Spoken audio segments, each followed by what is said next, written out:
পুরো গ্রাম জানে এই জঙ্গলে প্রবেশ করা মানেই মৃত্যু, কিন্তু রহস্যপ্রেমী চার বন্ধুর কৌতূহল তাদের টেনে নিল অজানা এক বিভীষিকার দিকে। আরাফ, নিশান, ত্রিনা ও মিথিলা শহর থেকে দূরের এই গ্রামে এসেছিল অ্যাডভেঞ্চারের খোঁজে।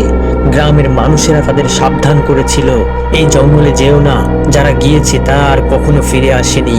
কিন্তু তারা এই কথা বিশ্বাস করলো না। জঙ্গলে ঢুকে তারা খুঁজে পেল একটি পরিত্যক্ত কাঠের কুটির।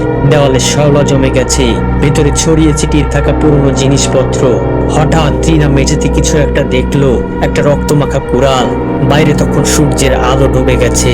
নিশান মজা করে কুড়ালটা তুললো, আর তখনই দরজার বাইরে থেকে একটা দীর্ঘ নিঃশ্বাসের শব্দ ভেসে এলো। চার বন্ধু একসঙ্গে দরজার দিকে তাকালো। বাতাসটা নিস্তব্ধ হয়ে গেছে, কুটিরের ছাদ থেকে ধুলো ঝরছে। মিথিলা ফিসফিস করে বলল, আমরা কি সত্যি এখানে একা? কিছুক্ষণ নিস্তব্ধতার পর দরজাটা আপনা আপনি খুলে গেল।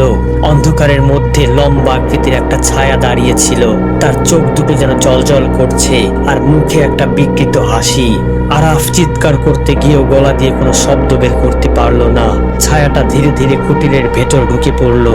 পরের দিন সকালে গ্রামবাসীরা জঙ্গলের কাছে চারটি রক্তাক্ত মোবাইল ফোন খুঁজে পেল।